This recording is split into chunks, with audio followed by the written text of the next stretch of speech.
চূড়ান্ত অনতিবিলম্বে বাতিল করতে হবে এবং এই ইলিশের দাম আরো সহজলভ্য করতে হবে।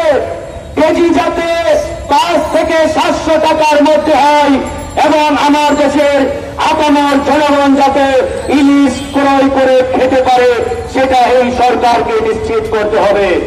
প্রিয় বন্ধুগণ, আজকে ডক্টর মোহাম্মদ ইউনূসকে নিয়ে আমাদের কোনো আপত্তি নেই, কিন্তু এই সরকারের উপদেষ্টা পরিষদে যারা রয়েছে এদের বিষয়ে আমাদের যথেষ্ট আপত্তি রয়েছে, অভিযোগ রয়েছে।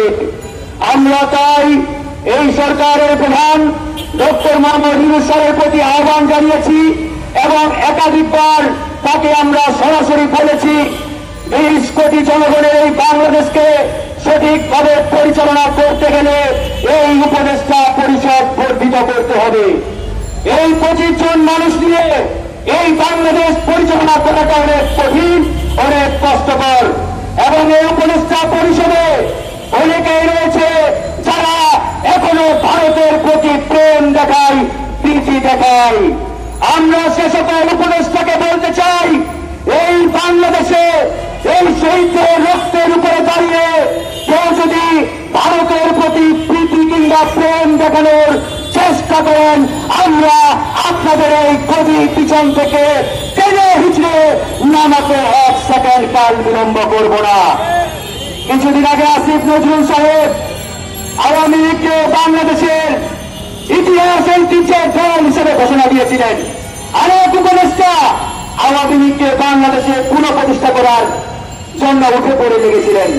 আমরা তাদেরকে বলতে চাই, যদি এত আওয়ামী প্রেম থাকে তাহলে হাসিনার শ্বশুর বাড়ি দিল্লি থেকে এই প্রেম দেখান। বাংলাদেশের মাটিতে বসে ভারতের প্রতি দরদ প্রেম দেখানোর কোন সুযোগ নেই। প্রিয় বন্ধুগণ, ইতিমধ্যেই দেখেছেন আমাদের সরকার প্রধান আমেরিকায় গেছেন। আমেরিকায় গিয়ে বিশ্ব নেতারা সেখানে একটা হুলস্থুল কাণ্ড ঘটিয়ে দিয়েছে। কে তার আগে ডক্টর মোহাম্মদ ইউনূসকে শুভেচ্ছা জানাবে, হাত মিলাবে, কদমমুচি করবে, সেটা নিয়ে একটা হুলস্থুল কাণ্ড। এই কাণ্ড আমাদের পাশের দেশের প্রধানমন্ত্রী নরেন্দ্র মোদী বড় ধরনের একটা বেকায়দায় করেছেন, চিপাই করেছেন। কারণ হাসিনা মোদীকে বলেছিল ইউনূস সাহেবের সাথে বৈঠক করবেন না, আর এই মোদী হাসিনার কথা শুনি না ইউনূস সাহেবের সাথে বৈঠক বাতিল করেছেন। এখন মোদী চেষ্টা করছেন ইউনূস সাহেব যদি একটা স্লট দেন তাহলে একটা বৈঠক করার জন্য চেষ্টা করবে। ইউনূস সাহেব বলেছেন, মোদী ভাই দাদা আমার সময় নেই তোমার সাথে বৈঠক করার, কারণ মার্কিন প্রেসিডেন্ট ইউরোপের দেশের বড় বড় টাকা টাকার নেতারা ওয়েটিং লিস্টে আছে, তুমি আপাতত দেশে ফিরে যাও। এই হচ্ছে অবস্থা। কিন্তু বন্ধুগণ, ইউনূস সাহেবকে মনে রাখতে হবে তার পাশে যে সকল উপদেষ্টা রয়েছে এরা শতভাগ আনফিট, এরা অজ্ঞ, এরা বাংলাদেশ পরিচালনায় সেখানে ব্যর্থতার পরিচয় দিয়েছে।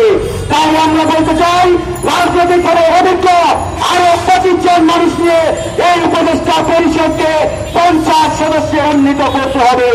আমরা যারা দীর্ঘদিন ফেসিবাদ বিরোধী লড়াই করেছি, এই ফেসিবাদের সময়ে নির্যাতিত হয়েছি, নিপীড়িত হয়েছি, আমাদের মধ্য থেকে আরো 25 জন মানুষ নিয়ে এই উপদেষ্টা পরিষদ গঠিত করার জোর দাবি জানাচ্ছি। একই সাথে বলতে চাই, শেষ কথা, চূড়ান্ত কথা, ভারতে কোন ইলিশ যাবে না। ভারতে যদি ইলিশ পাঠানোর চেষ্টা করে আমরা ছাত্র জনতা জনগণ এই ইলিশ পাঠানোর ট্রাকগুলোকে সীমান্ত পাড়ি দিতে দেব না, দেব না, দেব না। আমরা প্রস্তুত আছি ইনশাআল্লাহ।